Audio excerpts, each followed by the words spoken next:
My name is Tennis Sommer, and this is Marbella Life.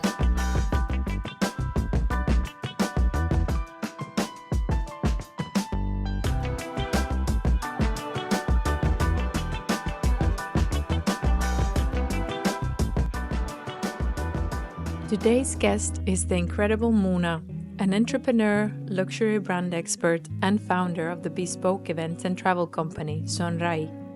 With Moroccan, Irish, and English heritage, Mouna's international background has shaped her journey across 4 countries.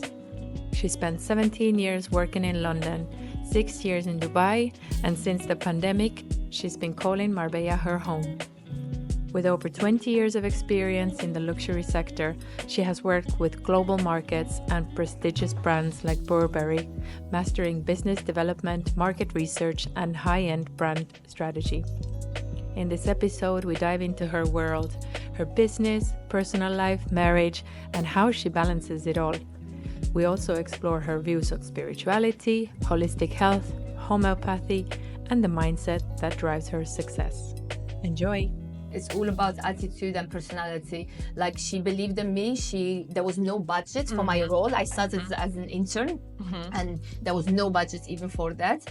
And she really proposed my profile to the CEO at that time, and she totally believed in that I could do it. So, and then obviously I started getting promoted very fast until I became almost the sales director, at the end head of sales. In Dubai, they told me he had cancer, and he did all type of scans and x-rays. I think he was maybe very, very young, maybe 1 year old. And it was just from bacteria, maybe from the pool. And I came here, and between Javier Arriaga, the pediatrician, and my homeopath, he was treated immediately, and they told me what he had. And since then, I've been using my homeopath for the past 8 years, I think. But talking about, you're doing so much. I mean, you're organizing hikes, you're organizing your business events, and this and that, and your kids and your husband. How do you manage it all? You must have some tips or secrets to women who are trying to do it all. Mendoza, Planta, Forum, and SÖNRAI. For me, SÖNRAI is like, it's part of this group. It's luxury, sustainability, human touch. And any advice you have for a successful marriage? Because it must be also difficult when your husband is away. Or does that help your marriage that you're spending time apart? Hello everyone. Here we are in the beautiful Sundon shop with the beautiful Mouna. Thank you so much for coming today.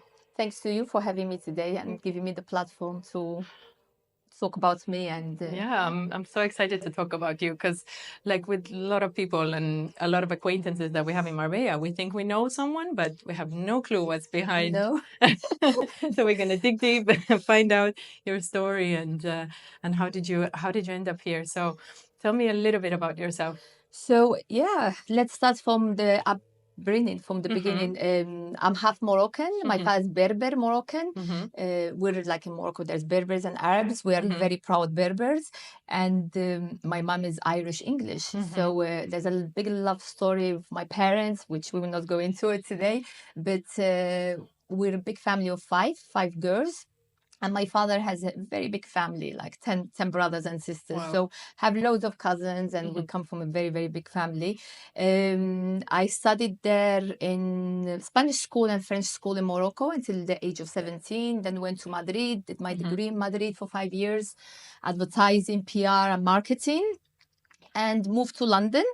I had no clue what to do when I moved to London, but I started in a tour operator for 9 months, learned how the tourism business worked as a graduate job. And then I suddenly, like awakening I had, I wanted to work in fashion.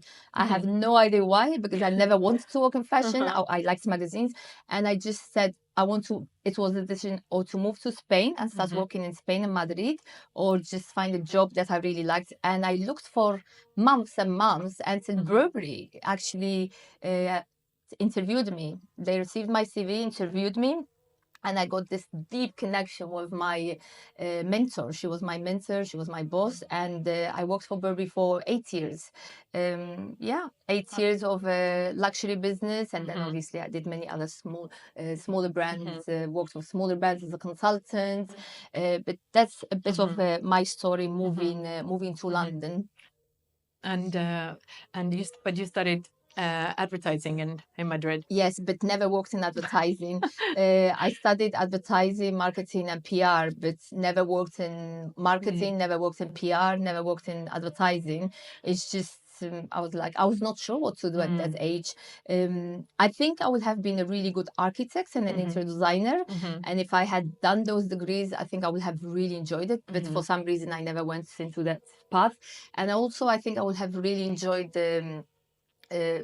marketing and other jobs like that. But your career changes. I started working in fashion, and in fashion was all about not the beautiful side of it only. I will go to all the fashion shows and travel the world, but it was like I ended up being head of sales and business development for the emerging markets at Burberry, and we will travel the world, opening Burberry stores and all the best luxury locations in the world. We did a lot of market research, analyzing the markets, the audience, the type of taste, the culture. So I found it integrating and like amazing, because it was all about learning people's culture, and it was incredibly enriching. Like, it was very fulfilling. And I started then when I was 21. I started traveling all these markets on my own, first class, business class, in all the best hotels in the world. And I was like, wow, I'm 21 and I have all this in my hand. But I really, really was very responsible, very hardworking, and incredibly ambitious. I was, I wanted to climb the ladder very fast, so I kept getting promoted constantly, and met some incredible people in the path. My clients become very good friends of mine.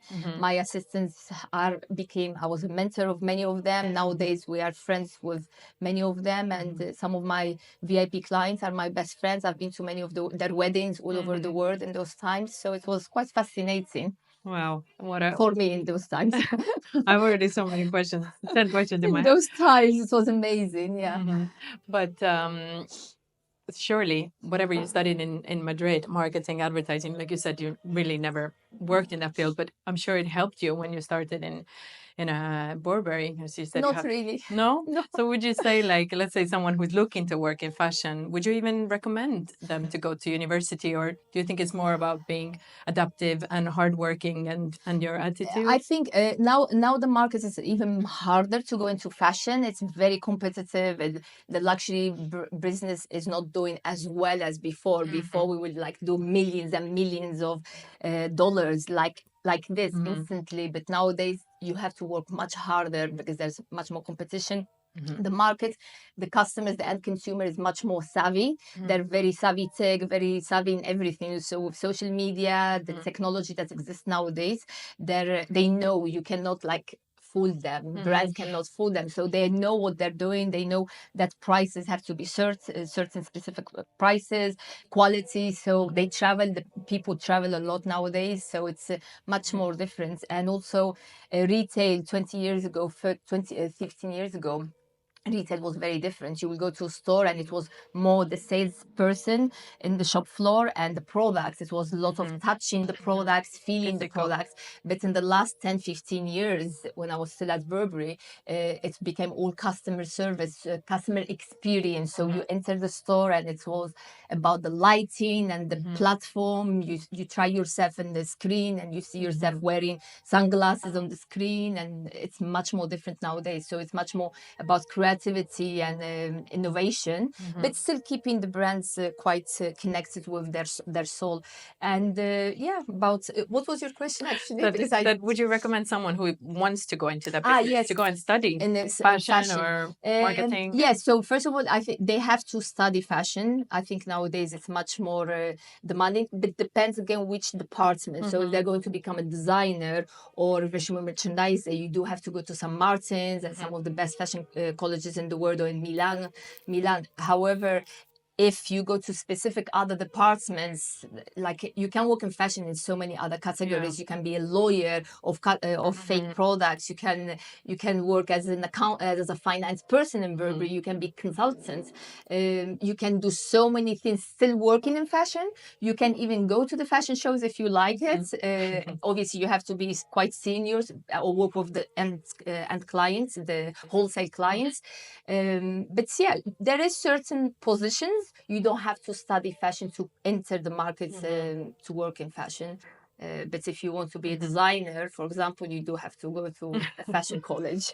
I did not study fashion, but also I think I had what the role needed, and that's what my mentor told me. And she said, "You're a doer. You go for it. You're very passionate." I remember these words like more than 10 years ago. Passionate, and you go for it when you really want something. And in those times, it was what the company needed, that department needed, and I made sure it happened. Like I hit all the targets, I over exceeded like all the projections that the finance team and was set for us, and yeah. But you didn't really have any qualifications, so they pretty much I hired learned. you. I started.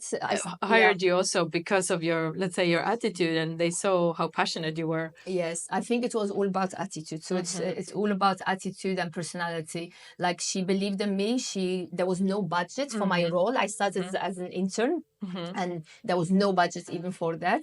And she really proposed my profile to the CEO at that time, and she totally believed in that I could do it. So. And then obviously I started getting promoted very fast until I became almost the sales director at the end, head of sales.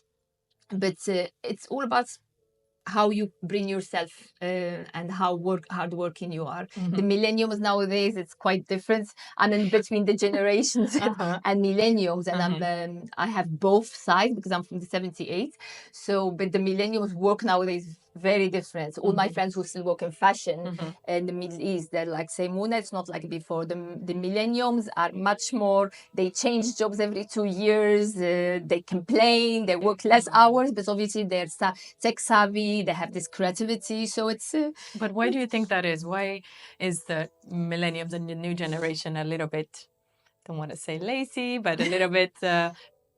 different? What I think maybe I'm not an expert in that, but I think the times we live in, like depends on the times you live in, and that affects the way you are brought up. Also, the way you're brought up. If at home you had a lot of technology, and so I think it's the times. Times are different. So you said the best perks of the job was obviously first class flying. You had uniform allowance. Yeah. Yes. And what was the downside of the job? What do you think was the hardest, or the part that you didn't really the only enjoy? hard it was working weekends. Sometimes we had to work because it was fashion week and deadlines, so we had to enter with all the group in the showroom, like enter orders of like worth 10 million in a few days per client, per franchise store, and we would spend, and there was a deadline to enter to make sure that all those orders of accessories, ready to wear, children wear, were entered in the system before a certain deadline, because then it goes into production. The merchandising team receives the orders on the system, then they go to the factory, they review them, they cancel if it's not hitting the minimums, and it goes to the factories. So we had like 3 weeks. So those 3 weeks, we invite all our franchise stores, our retail stores from all over the world. They'll come to the head office in London, and we will present the collection to every market. And they will place the orders, we will direct them, we will guide them. Sometimes I will even do the orders. That there was a big trust with our clients, and I will sit down and do their orders. Sometimes if they could not come to London, I will, okay, the budget, what are the best sellers? We know the market very well, upside down, like, and we could do the orders for them, for all the stores. And yeah, the upside down was 3 weeks in a row working non-stop on weekends and sleeping until midnight. So I remember me and my team, we will have like vitamin C and Veroca and coffee until midnight, and the team with us working. So that was the only upside down, but it was deadlines, you have to stick to them, and then you will have your weekends back. And I had long holidays instead of 25, I will have 30 days holidays, which was fantastic. And then I did travel a lot for business, but also on holidays. I spent my life I was traveling quite a lot. But yeah, so my international background comes also from there. Not only my parents, mixed culture, mixed religion. My father's Muslim, my mom is Catholic. They taught us to grow in this culture, fascinating culture, where you have to respect all type of religion. I'm agnostic. I'm very spiritual. I don't believe in I believe in my own beliefs, but my parents taught us to respect everything. And at home we had Christmas, from Eid, from Ramadan, from all traditions. And I think we grew up, me and my sisters and myself, really, really respecting diversity, and everyone is the same at the end of the day. And then obviously when I left Morocco and I became much more independent, now I've been much more out from my home. Then I've been in Morocco 17 years, and now I've been abroad, London 17 years, Dubai 6 years, and now Marbella 5 years. And traveling the world with my clients, and I went to like Mexico, Moscow, Ekaterinburg, Dubai, Kuwait, like all these emerging markets, and I would spend a week there or 10 days there with the team, and we will learn, we will walk around with the client, they will take us around, we will mix with the locals. So it was a fascinating cultural experience, learning experience, because I do think that those 8 years at Burberry really, really shaped me in one way. Nowadays I'm very different from when I used to work in fashion. I've been shaped now in another stage of my life, but working at Burberry, it shaped me a lot. So I've learned a lot about culture, strategies, corporates, how to behave in corporates. But then I decided to move from Burberry and work in smaller brands. I worked for Al Fayed family, for a very known Brazilian brand, Issa, which dressed the royalty a few years ago. I worked for them maybe 3 years to bring up the sales department. Then I was a consultant for many other smaller luxury brands until we moved to Dubai. Yeah. But what made you leave Burberry? I mean, you had such an amazing job and you loved it, obviously. But why did you decide to move to another I decided job? to leave because it reached 8 years, and I suddenly got worried. I cannot be in one company 10 years. If I stay longer, I'm going to be 10 years and can't be. I'm still very young. I left Burberry around the age, I think, 35, something like that, just before getting married. So I left before getting married. I wanted to work for much smaller companies, because Burberry was very, nowadays it's still, but not so much, but very corporate in fashion. And it was, you have to wear always Burberry, you have to be, the confidentiality, you breathe Burberry, we would breathe Burberry, we would travel the world, and it was all about the brand. And I decided to leave because it was time for me to learn from smaller companies, and it was fantastic. I think if I had not done that, I would not be where I am today. I would not have been brave enough to create my own business, because then I worked for smaller brands. I saw how much some of them struggled financially, others struggled because of the competition. Bigger brands, you can't compete with the marketing budgets with the bigger brands. So if you're a smaller brand and you're trying to do something similar, Forget about it. It's very, very hard, unless if there's a very unique approach about it. So I learned about that too until yes. So then, how did you end up in Marbella, working in all these amazing places? London, Dubai, they're so vibrant and big cities. How do you end up in, let's say, small village like Marbella is? We moved to Dubai first. For the reason we were not parents yet, and we decided, okay, let's have an adventure before we have kids. We moved to Marbella, Dubai, and we traveled much more Asia. We loved Marbella. I met my husband in business trip in Dubai. Actually, we were both living in London, and we met in Dubai. And we decided to move. We went there. We had a fantastic life. We absolutely loved our life in Dubai. People think Dubai is all about luxury and big 5-star hotels. It is one part of it, but then the rest, it's like fascinating families, outings, the desert, campings, pool parties, boat parties. So the life was, and a lot of culture in a way. They have museums, the Louvre in Abu Dhabi. But when we missed culture, we would just go to Europe. I built a business in Dubai. I launched an online business in sustainable clean beauty. Because of my background of holistic and wellness. I've been in that background for more than 20 years in the holistic world. And I decided to launch clean beauty because in that time it did not exist in Dubai. I received a lot of press. They actually wanted to interview me face to face, but I was like, no way, I'm not ready. But I did a lot of editorial, print editorial with Vogue, like main magazines there in Dubai, because it was one of the first platforms that offered that and was training the audience about sustainable and ethical products. But unfortunately, it was received fantastic, and then COVID happened. And we were not sure if it was the right time. We were there 6 years, and we wanted to move back to Europe a year later. But with COVID, we just decided to move a year earlier, 9 months earlier. And it was all a very quick, fast decision. What should we do? We stay. The borders were closed in Dubai, and no one suddenly, knew what's going to happen. no, and my parents, I was worried about my father then, and we got stuck. The borders were closed, and then I got a bit of worried or panic attack. Not panic attack, but I was anxious about the whole situation. And then we just took a quick decision to move to Europe, and the best place was Marbella. Why? We never thought we would move to Marbella. For my husband and myself, we thought Marbella was was a village, was very small, was not for us. For like retired people, probably. Yes, like what people think from outside. That's it was for pensioners and golfers and that kind of things.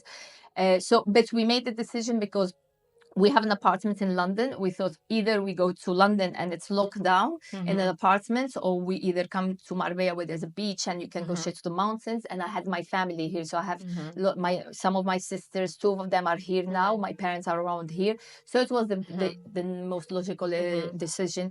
The first year, I absolutely hated Marbella. Sorry to say, It's fine. It was like we absolutely did not like it. My kids were not in a very international school, and also was locked down, so it was impossible. The only thing was amazing was I was close to my family and feel safe with close to them. But we felt it was not international. This was 5 years ago during lockdown. Yes, but then things changed. We decided after a year, to move our kids to an British international school here in Marbella, which then our life totally changed. Very international, and then in the last 3 years, a lot of international younger families have started moving, and with like very amazing background, business owners with like fascinating stories. So people we could share our experience and our background with, and then you start getting a bit more motivated. Okay, there is here more about the town. Also, the weather is amazing in Marbella. And when we go to London, we have a home and we go often there. We love London because of the culture and the museums, and we try to take our kids to to theater and to all the museums. But the weather is it's upside down. So Marbella was that's one of the reasons we moved here. So it was like almost life was pushing you here. Close to Morocco. Home. I left Morocco so long time ago, and I never thought I would go closer. I actually never thought I would live back in Spain. We wanted to move to south of France. We got married in south of France, and we just thought that in the future we would move there, but we just moved here and we love it. Soto Grande is closer to south of France for us, so we have it all: the beach, the weather, the hiking, and then also Marbella has spiritual, lots of personal development and spirituality, and I'm very into that nowadays. In the past 5 years, I've been very driven into that side of. You said like you've been very into holistic wellness lifestyle. Where did that come from? Was that something from your family, or how? My parents are super healthy. My father does not drink, does not smoke nowadays. When he was younger, yes, they have a very Mediterranean diet. We've always been outdoors in the beach houses in Morocco, and we've been always outdoors in the farms and climbing trees. And my father is very into this, but also. During my life in London, I had a back problem, and I started reading more about holistic treatments. and I discovered a book about green juice, about an American from LA traveling all the world, the villages all around Africa, and doing celery. So I started doing the celery like maybe 20 years ago back in London, and then I've been doing it since then. And in London, it was all about London. I did a lot of therapies, reflexology, osteopath, chiropractor, deep therapy. Yeah. But why the interest? Like, or did someone like your friends No, because affect you, or just you just No. had this interest? I just had an Because interest. usually it is the mainstream media is pushing towards the traditional I had medicine and when I left Western. corporate, I had a bit of a time. I decided to take a break before starting the new job. I think I had around 6 months, and I did a lot of reading. I've researched a lot. I'm a big researcher. My background also market research, so I research the market, I research the product, I research people. So I'm a fact checker. Yes, I am. So I love looking into the details and comparing. And before I take a decision, comparison is very, very important. And I think you get the best results when you try and compare. And I think I had the time to do a lot of research in that time. So even when I decided to get pregnant, I wanted all natural. So I went for hypnobirthing. I researched and I did hypnobirthing, which is totally the other side of giving birth. So hypnotizing yourself with delivery. I think just by researching, I love to learn. I read, I research, and I think I had the opportunity in those times to try it all. I was one of the first ones to do reformer Pilates with my husband 20 years ago, when people were like, "What's that?" Or spinning in one of those cool rooms with like high music. Like I will travel a lot to New York and LA and try all these like super upcoming workouts in a group, and they're fantastic in building communities there in New York and in LA. So I think a lot of that was from there, and then it comes to London, then to London to Dubai, then it comes to Spain. So Spain is one of it always comes a bit later, like 5 years later. Starts in New York, LA, 10 years later arrives here. So it's just by chance, and I love doing that. But I also know that you use homeopathy. Yes. But I mean, I haven't researched as much. I've learned about homeopathy. I've taken an online course and I've seen it work. Fantastic. And I love it. Yeah. With Estonian school. But when you actually, let's say, Google it, you see basically this is just sugar granules. Does nothing. Well, the media is dismissing it like, well, we know right, left. We know the pharmaceutical business is very powerful. But how did you find your way to homeopathy? So homeopathy, I discovered it maybe 8 years ago. I used to come sometimes on holidays for like a week to spend the time with my sister and her husband. And they have a chiropractic clinic, Duffy Clinic in the town. And Nikki is my homeopath, and she's their patient. So they told me about her. I was traveling, and I think my son had a bacteria in his tummy because he was swimming a lot in our pool in Dubai, and it's very often it happens. And it was either in Dubai, they told me he had cancer, and he did all type of scans and X-rays. I think he was maybe very, very young, maybe 1 year old, and it was just from bacteria, maybe from the pool. And I came here, and between Javier Arriaga, the pediatrician, and my homeopath, he was treated immediately, and they told me what he had. And since then, I've been using my homeopath for the past 8 years, I think. And myself and my kids mainly get treated by homeopathy. I always give them once they have a fever. If they have a fever with the homeopathy, it lasts normally maximum 2 days, or even 24 hours. So I use her. She's my health coach, and that's for me and my family. I need to meet her. I haven't met. She's fantastic. Yeah, and I need to. I might do an event actually with her, because I've seen there's a lot of interest of this with children, and maybe when it's the right time, we'll do something with her workshop here in Marbella, because I think she teaches in the Irish College in Irish University in Ireland. She lives in I think Fuengirola, but she travels often teaching there, and she works for 2 clinics. Yeah, she's incredibly knowledgeable and background in nutrition also. And yeah, amazing. yeah. Yeah, I mean, I and how do your friends and your community where you lived, how have they taken like this natural approach or homeopathy, or have you had like support, or people are looking at you a little bit like, what's wrong with her? I don't need support. I'm quite a very when I want something, when I decide in something and I believe in something, I actually don't need anyone to Approval. except my husband and my family to Approve it. to approve it and that. But I'm quite confident in that way. But yeah, it's people are skeptical, obviously, because they don't understand that when I think people are skeptical about certain. I think they just need education in that. It's all about field. education. Yeah, and because you didn't know, I didn't know. Yeah. As soon as you find out more, and then when you see what it does and how it works, then you feel like everyone should know about it. I really feel like that people should do more, let's say, events about it and talk more about it. And that's one of my missions. Also, I'm definitely that's great. gonna try to, as much as I've told, of course, to my friends, and I've recommended Javier to, I think, all of my friends, and they start going there, then they realize how amazing it is. If you can avoid antibiotic as much as you can, it's fantastic, because the antibiotics, we know, destroys the guts if it's taken too much. No, I'm not against Western medicine. I just think that it's best to try everything natural before we go to the chemical things. And I just think we need to get the best of both worlds, you know? Yeah, definitely. So I don't want to neglect the medical.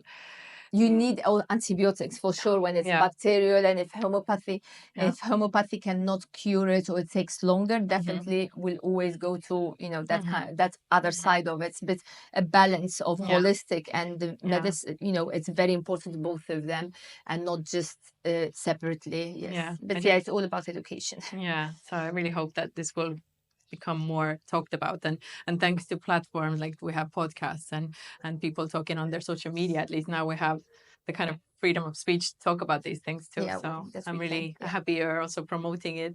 Thank you.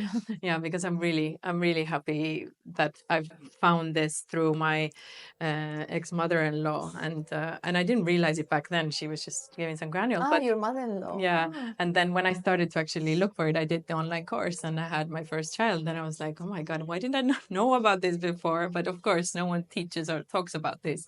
It's incredible. It's just, this has cured everything, because it's not, for people who doesn't know, it's not actually like a medicine. It just tells your body what part the body needs to heal, so we can actually heal ourselves. It's incredible. So then what happened when you moved to Marbella? Obviously, you couldn't stay put and just stay at home. With COVID, obviously, it was already so much staying at home. Yeah. And how did you feel? What did you want to do in Marbella? So I joined, my sister encouraged me to join the Rotary Club. Her and Sayako were the founding members of the club. And I was like, no, it's too early. I've just moved here. I need to get to know this town.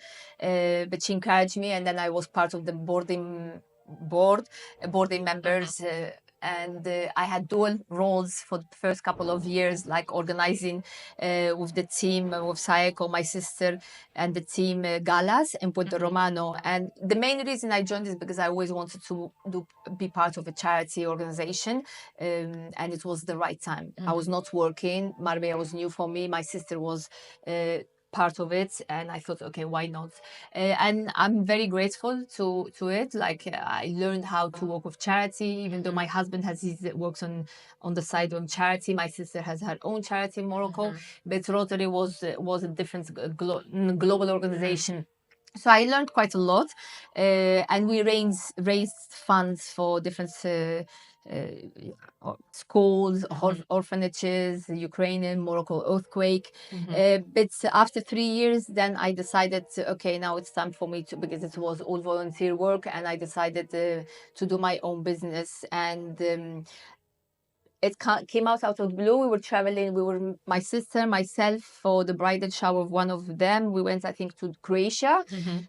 We were sailing, and then one of them, like, why don't you do something with your skills? Like, you spend your life organizing things for people, and you have all these skills. And the idea started from there. And then it just evolved. It was okay, and I just created the Instagram accounts, and 3 months later I quickly created the basic website, because in 3 months everything moved very fast. And I said, let's see how it works. And it started by creating events, and it's involved in bespoke events, and it's involved into travel now. And it's a female community. And SÖNRAI means attention to detail in Irish. And it's all about that. Bespoke, curated. I put a lot of my heart and time on it, though I don't have much time, because obviously I have to balance my life of being a mom, a wife, a mother, sister, a businesswoman. I have very few hours a day because of balancing with kids. My husband travels a lot to London. He works in finance, and in Marbella you cannot be based, so it was either moving to London again, or so we decided, okay, let's balance this. Not easy, but we've reached now a point that we can really balance things very nicely. We just have to allocate dates, nights, or days hiking or doing things like this. But SÖNRAI, I manage right now, but when I want to make it bigger, I will have to just get a team and things like this. But how does it feel? I mean, you've been working for Burberry, is a huge company, and also for, you've been working all your life for someone, but then to start your own business, how was it? Was it a bit scary, or you feel like you were ready for it? I was ready for it, because in Dubai I launched my online platform, so I already that had gave you the confidence. Yeah, I already had experience in that. Very different experience, but still my own business, setting up the whole thing, logistic, and all of that. But no, I was not scared, because I did something that I'm doing something that I absolutely love. Like it's natural. I've never organized events before. It's all based on how I am as a person and what I like in life, and how I want to direct my community, because I think there's a lack of certain communities in Marbella. That Marbella has a lot to offer, but I think I've built something quite unique. It has the luxury and about it, but affordable luxury without going overpriced. I'm always trying to keep the prices much lower than it should be. And I spend every detail, every time, moment in every single detail, and I contact each one of my guests for the event, and actually most of them are friends or have become my friends. And when they come, it's all about connection. They come, maybe they don't know anyone, and then they mix, and the beauty of it, I see them going back and they're connecting between them, and then they meet up for coffee, or there's collaborations. Some of them have done collaborations together, others are hanging out together, and then when we put back these events, they all come back, and there's a lot of, no one is quiet. There's a lot happening. Everyone is talking and interested to know what's happening in your life, or learning. So that's a sisterhood community, which I think is beautiful. And what I'm trying to do is put luxury and wellness together, luxury and spirituality together, luxury and personal development together. So two things that in the past have been separate, and in other countries maybe they are, but here I think there's so much. Marbella has so much to offer in terms of high nature and beach, that's putting all of it together. It's building beauty. I think beautifully. I love that, and it's true. I love this kind of, let's say, luxury and spirituality, because some people might say that they're kind of opposites. That I kind of wear a Burberry suit and then meditate, but I can, then I also want to. I think it's we have many probably yoga places and all of that, but I also want to be in a beautiful environment whilst doing that. I don't need to be barefoot in a horrible basement. No, and I think it's such a great thing that you're doing, and I've been to one of your events and I loved it. It's true. Like, I think all the people who are coming to your event, well, the women, this is for women, are really lovely and warm, and also kind of different women. Thank you. I think warmth. And very, like you said, very easily I connect with all of them. That there isn't anyone there is looking a bit strange or not connecting with others. So I think, but it's also because I think like attracts like, the same like with homeopathy, with everything, with energy. So I think you're attracting, similar energy type of people. I think it's very important when I put the ladies together, it's that I always send a private message to each one of them, and like, we're coming with an open heart, like an open-minded, and being open to anything that's the event will offer, and you have to come with a like-minded, with an open-minded, because if you come closed-minded, then it's a different story. And I do make sure I balance who comes, like in terms of nationality. I'm quite careful, because if then you have too much of one nationality, and then people start talking in the same language, and others will not understand. So that's very important. Also, I make sure that the balance of personalities are well balanced. So it's quite key. The mix for a successful event, I think. Yeah, and also I don't advertise them first. I actually send the invite personally to each one of my guests. Not to all of them, because the database is quite big, but I do spend a lot of time doing this. But I think it's a very personal approach. But sometimes I don't send it to I don't send it to everyone, because certain events are made for specific, for very niche. So the Terra Cosmica you came to is very niche for those who are much more into spirituality. Velus is much more like it was a mix. So you have, it depends for which audience I cater to, though all of the events are covering my life: self-care, wellness, holistic, networking, female entrepreneur, business. So it's the balance. Yeah, I'm launching the first female entrepreneur event the 30th of January here in Planta Bistro in Forum. With an amazing emotional and leadership coach, Franca, which you've interviewed. You've interviewed on one of your podcasts. Very, very good interview, by the way. It was very constructive and very educative too. And it will be like a day thing, a morning thing. Like normally I host them. Evenings I will do them when it's alcohol related, when there's like wine and bubble. I don't do many of them because I do that separately. Like I don't charge for the events. I put friends or the community together and let's go and do a celebration. But I don't make any profits from those ones. But I organize also hikes. I have a hike group, by the way. I think you know. I should add you. It's not business related, but I organize. I have around maybe 18 or something like that for in the hike group. I organize from when time allows. I organize hikes in La Concha and around here. That's one thing. I organize dinners and parties separately, and then as SÖNRAI, as a business, I organize more this holistic self-care events. And this event will be will be two panelists. It will be myself and Franca with the introduction, and she will moderate this workshop, and there will be an amazing psychoanalyst. We will do hypnosis with her amazing Miguel, psychologist, and there will be amazing food from Planta. Plant-based. I love Planta. I will send information this week. And the food is amazing. Also, the reason I thought, female entrepreneur. So this will be the opening, the introductory, and the plan is doing them either monthly or depends on the timing. I have female ladies who have businesses here who I would like them to come and open the discussion. Maybe we'll be with a moderator, maybe we'll be with Franca and another lady. So it will evolve a bit. It's the idea. And why Planta Bistro? It's because Forum, for me, it's a lifestyle destination, and for me it was like, wow, finally Marbella has something that really resonates with me and my family and friends.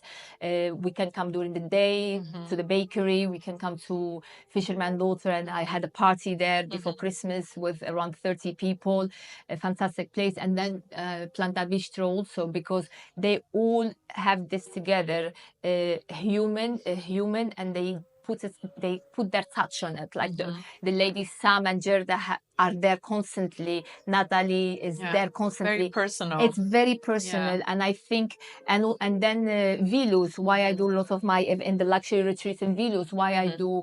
I think why Vilus. I do also a lot of luxury events there because Anne and Wim have done a fantastic thing. Their story is also fantastic. That they had a very, very busy lifestyle, corporate events, construction, similar like to my, very, very busy lifestyle.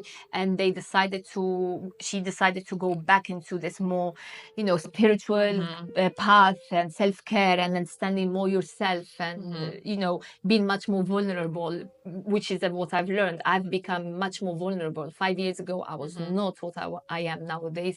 And the mix of Vilus and the ladies with the businesses here, Fisherman Daughter, Planta, Forum, and SÖNRAI. For me, SÖNRAI is like, it's part of this group.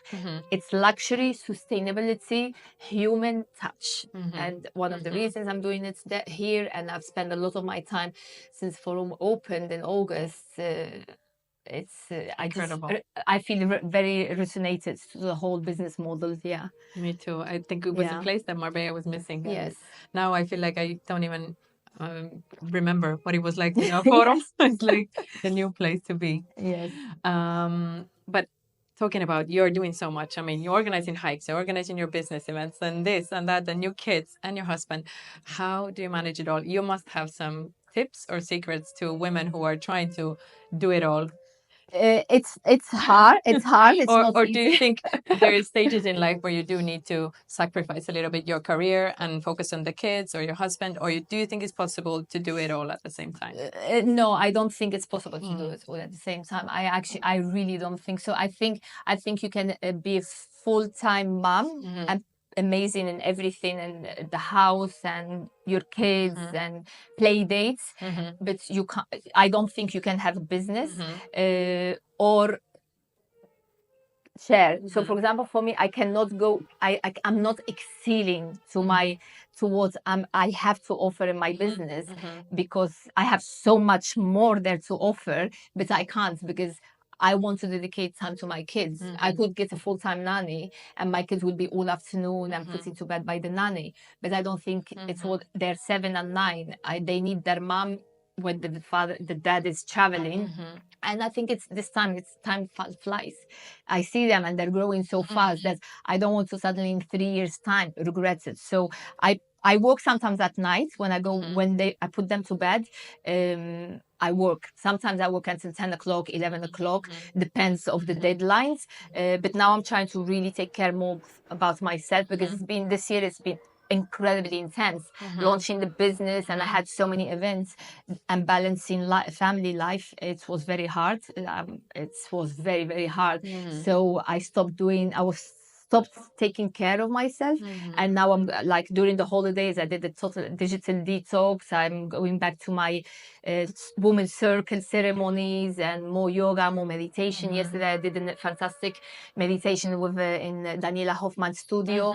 So I'm going back to my, self-care lifestyle. It's very important. So basically to manage it, you have to really take care of yourself. Inner peace is very important. Inner peace is not just about fitness and going to the IO, to the gym and jogging and tennis, because I'm very into these things. I do like all of them, but it's also working deeply in yourself, reading books about personal development and attending these workshops. A week ago into Women's Circle, which was fantastic, cacao ceremony and things like that. But working on yourself, which I'm doing quite a lot, because otherwise the stress comes, and my self-stress comes if I'm doing too much. And I was almost burned out before Christmas. So I decided during the 2 weeks, I did not work for a month. I did not use social media. I did a digital detox. And actually, I came renewed again. That's why when you said, hey, let's do the podcast, I was like, now, yes. Now I'm ready. Now I'm ready because I'm refreshed. And I think it's very important to have a trip on your own, or just go to retreats or go on holidays with the husband or with your friend, and just disconnect from the world and come back again renewed. And for me, that really works. I come back incredibly renewed. After the summer, again, the same. I was again, this is a lot. And in summer for 2 months, it was just family, holidays, and us. And I came back energetic, dynamic. Again, all my passions are coming out, so it was it's very important. And then you can be a perfect. There's nothing the perfect. Perfection does not exist. I used to be a perfectionist, and it's terrible to try to be perfectionist because you are just hurting yourself and people around you. I learned a few years ago that to put that aside, but you will be an amazing mom no matter what. As far as balancing work and any advice you have for a successful marriage, because it must be also difficult when your husband is away. Or does that help your marriage that you're spending time apart? Well, marriages are never perfect neither. Obviously. And I've been with Rick for how long? He reminds me always 17 years. Obviously, we've had our ups and downs. Yes, and we had to work on our marriage. Yeah, but nowadays we're really in a good position. The communication is crucial. We've learned in the last couple of years that communication, it's key. Respect, and then setting up dates. If you don't have a date, our lives gets very busy and then we forget, but we have to allocate that time. Let's go together hiking. So we like hiking together on our own, no phones, and we totally connect there. Nowadays I don't like much the dinner and drinks because we do it sometimes, but we do more like things that connect us more together, a walk on the beach and things like that. So it's all about connecting back. So maybe you've been so busy and you're separated a bit, and then you reconnect by doing these valuable things together. Spending quality time. So our time is very short, so we've learned to balance it because sometimes he's Monday to Thursday traveling, and then when he comes, we totally dedicated just us four. Sometimes when he's been here the whole week, we actually meet friends on the weekend and do things with the kids, and then we do things on our own. But it's tight. It's quite tight for us because of the time restrictions, and time is luxury. It is. But how do you feel after a month being off social media and digital detox? How do you feel after that? I was not a month. I wish. I want to go 2 weeks. I want to go to a retreat for 2 weeks next year, and very soon in a few months' time, and just totally not have no phones. No, it was just like during Christmas period. I had to check my phone because obviously for logistics, for plans with the family, but I kept hiding it in the drawer of my bed in our bedroom. And how did you feel? Did you feel a difference? Oh my gosh! If you've not done it, do it. Because I was very drained. I do a lot of my work on phone, on WhatsApp, on social media, and I'm on the move. I don't use so much my computer because I'm hardly home. I'm moving around like you. So it's draining. Yeah. It's really draining. I have such a love and hate relationship with my phone. Oh yeah, and I also wish, like, this is my goal also, to have a holiday without the phone. Yes. Obviously, I'll have a camera so I can take pictures, but I also feel like, because it's also my job, social media management is my job, that I need to do it. If it's not for myself, I need to do it for my clients. But then obviously then I do it for yourself, and then it's a very tricky world. I think I'm learning to start separating it. So for example, I stopped wearing a watch. I never had one. Yeah, since we have mobiles, but I'm starting to think that I'm going to get a watch. Also, this Christmas I got myself one of those alarms, the Shine alarms. Yes, I have one of those. Yes, which is an amazing tool, because then you don't have to sleep with the phone in your room. So I want to start not sleeping. I've started actually the phone not next to you. I stopped watching Netflix. I'm more reading, more podcasts, because watching TV just was wasting sometimes. I would sleep late, and that making some of these changes. And mobile, sometimes I wish like maybe we should carry camera, like if in your case, like on my case, if you're going on holidays, the best thing is just carry camera, because if you have your mobile, you are going to check your mobile. So just leave your phone in the safety box and carry a camera. Otherwise, there's no detox. I think that's like one of my goals. I haven't done it yet, but I mean, that's how I used to do it. I started my blog with my camera because there was no phones like that. So I started taking pictures and that, and it's lovely. The only downside of the camera is, especially when you have a better one, it's a bit annoying. They're a little bit bigger. I know. And with the phone, it's just so amazing because you can take it almost anywhere. And, they're also now these waterproof, and and almost anything can happen, and the quality is so good. Or just remove the internet, But the exactly, Wi-Fi. you can just put an airplane mode Yes, and just and be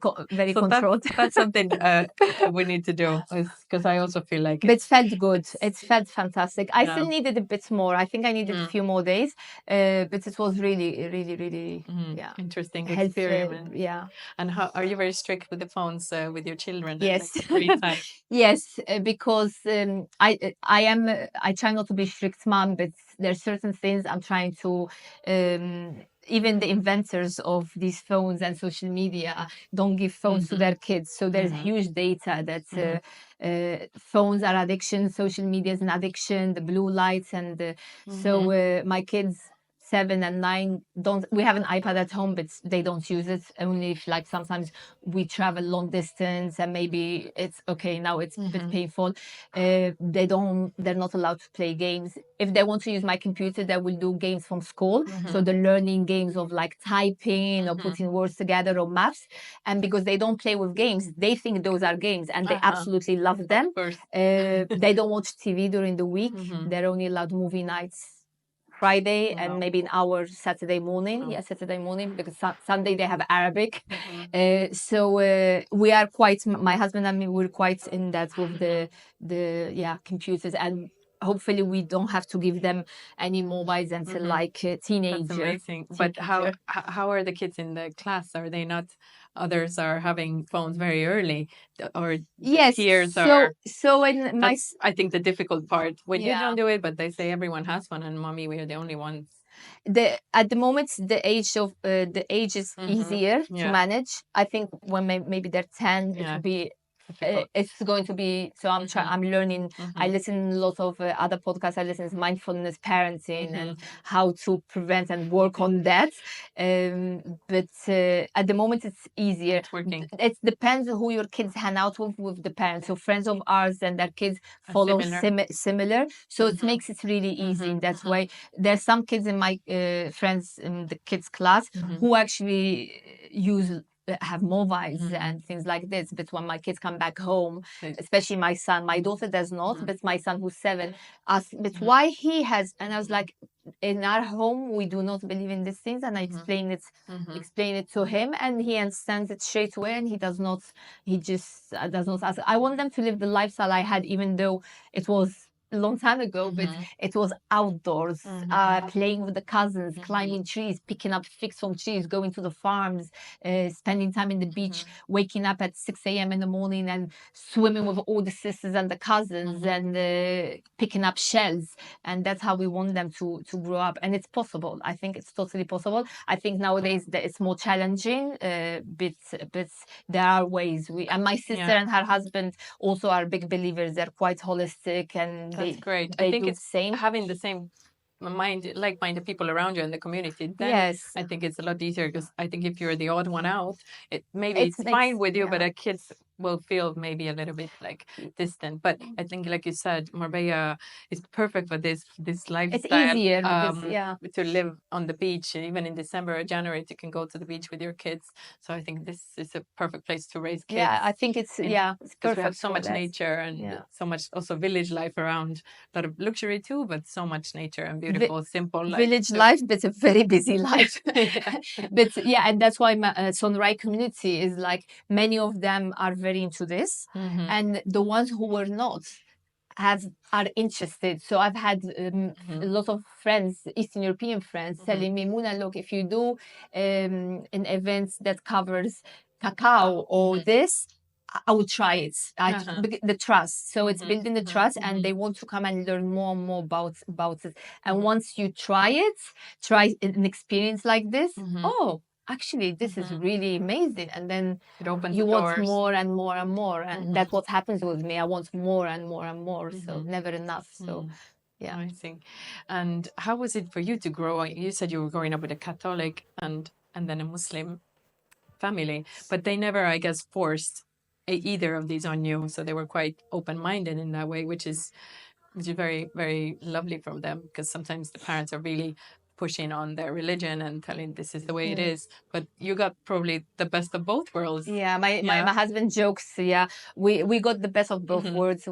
Our parents they have a love story, so and they respect each other, so they respected each other at home. So we did the traditions at home, never in a religious way, but always in a traditional way. And when we went out to the families, we respected the culture and everything. We even did it, fasted and things like this. My mom living in Morocco did all these traditions from her own will. She wanted it, and but never pushed it on you. No way. They never pushed us. We respect we respected our fathers everything, and they never pushed us to do anything. They left us choose and follow our own path. And funny enough, we're all believe in there is something there, agnostic, but we don't believe in the main religions, all the main religions, but we believe there's something powerful out there. And at the end, what my parents showed us is like, be a good person and grateful.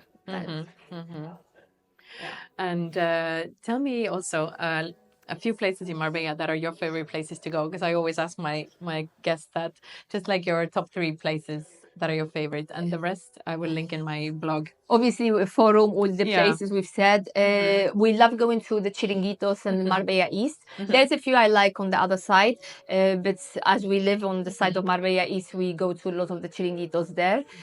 From local to the fashionable ones, from Noso, Sirocco, Sardinales, and all the Spanish ones around there, Trocadero, Arena. But there's a lot of amazing ones around there. And sometimes the dates we have sometimes is we walk, just Rick and myself, we walk from one chiringuito to another and pop in, have a drink. We end up in even a Rancho Cubano, what's the name of salsa place? End up having a salsa dance and then go into another one. So it depends on the mood. So we do a tapas thing on the chiringuitos, which we really enjoy. What other? Casco Antiguo, I really like going to the Casco Antiguo. La Niña de Pisto, Tienda del Curro.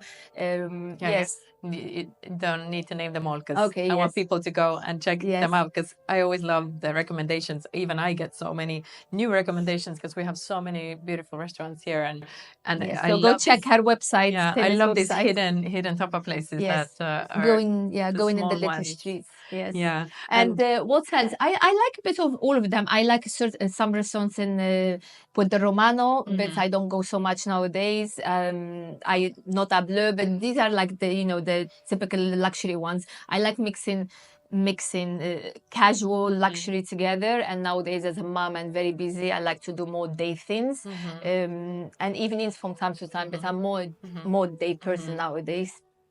And what do you think Marbella is still missing, in your opinion?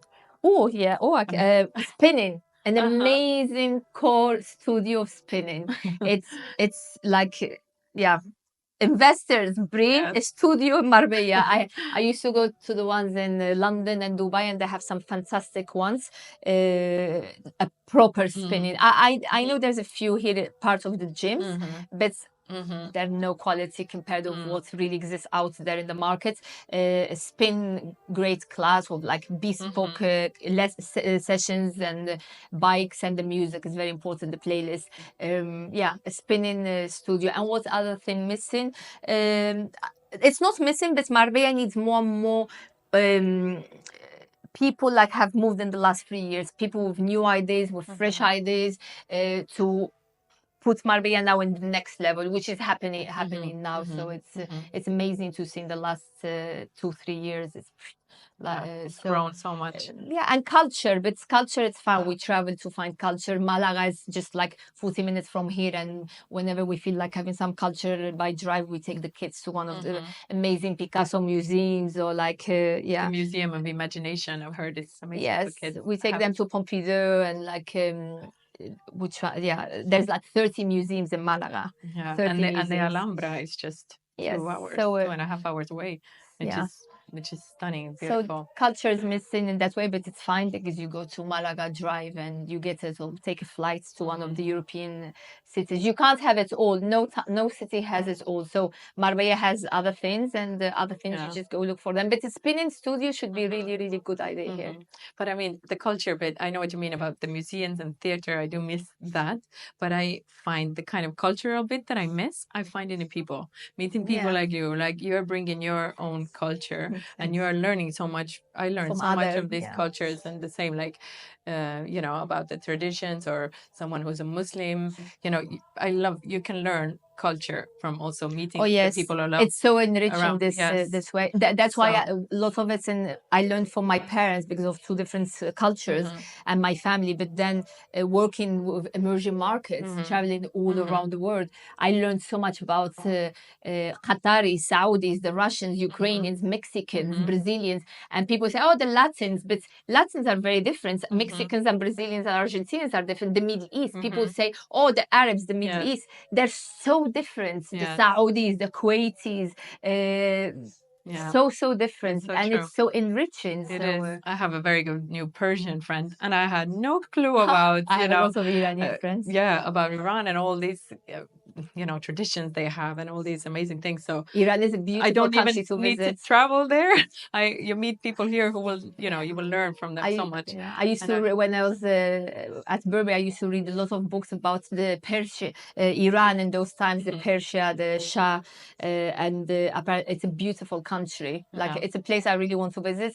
We were about to visit from Dubai, but then my father needed a visa. No, my mom needed a visa, so we did not go. I have a lot of friends, Iranians, and there's a big community of Iranians here. Yeah, it is. I feel like I met one, and now you suddenly meet them there's all. a village. It's amazing. Yeah. Anyway, it's been so lovely to chat with you. I think we could talk for another hour. Yeah. But is there anything else we haven't covered, or you'd like to say some last words, some advice to people who are wanting to move here and maybe also have some kind of prejudgment about Marbella? I think Marbella is not what it is from the outside. I think you have to come and experience it first and try it. Don't start a new business straight away when you come, no matter how much expertise you have, because Marbella is quite unique, and because it's so small, and the so many different nationalities together and personalities, you have to really assess the markets before launching any business or investing in a business. That's why I think it took me like 3 years before I launched, 4 years before launching SÖNRAI. If anyone wants to get to know about SÖNRAI events, just send me a message, and I will also put the Instagram link here, so you can check and follow and check what are the next events. I'm really excited for your next event in Planta, and what else is there to come. Exciting. Yeah, there's a few. There's one of them will be about premenopause and hormones. Many ladies are asking me about this. Normally, the events, when I organize them, they come naturally. What's the thing next? And it comes naturally, and people approach me for collaborations, and then I take a decision if it's the right time. So that will be one of them. And the other events will be more female-oriented, business-oriented platforms, and more trips to Morocco. Many of the community are asking me trips to Morocco with with us as girls, as like what we do with hiking, and that's amazing. So doing like tailored, made to measure, mix the right groups together, and 5-7 of us, depends of how many days, go there. So that's one thing that's happening this year, and will be also for families. So I'll be offering for families too. So that's the next thing also happening. Keeping yourself busy. Not sure I will find time though. But I think this was actually one of the best advice that I've heard, that really there is so much business opportunity here, but it's true. Come here, take your time. And also the same with like moving here. Sometimes people come and buy like the first house or apartment. Come, rent a little bit and check which area is the best for you and suitable for you. And because we location. might love this area, but you might like another area, or 30 minutes this way, that way, or maybe Malaga. Yes. So I think there's a place for everyone here on the coast, because the coast is huge. Yes. And don't think that maybe if you don't like Marbella or Nueva Andalusia, maybe you will like Fuengirola or Soto Grande, which is totally different world. Yeah, totally. So I think there is like so much variety here, and just come, take your time, and then you'll find your place. And another thing, like just to finish, is like advice for which has worked in my community is like things don't come on its own. Like you have to work hard for them in any aspects, in business and love, in everything. You have to really work on it for it to come. So just never lose hope and put your passion and strength on it, and you will be there. I've had moments in my life that were hard, and I went, and I'm back to it, and so you do reach the higher positions again. Yeah, keep your mindset Mindset positive open. and keep pushing and working hard. Yeah. Amazing. And surround yourself with a healthy environment. Very important. Yeah. Thank you. Thank you. It's been a pleasure Thank you, to talk Debbie. to you. I hope you enjoyed the conversation as much as I did. And you will find more information also about Mouna and her business in my blog. And I will see you Thank you. very soon again. Thanks, Dennis. Thank you, everyone. This episode is brought to you by Sandon, a family-run furniture company with a brand new flagship store in Forum Marbella.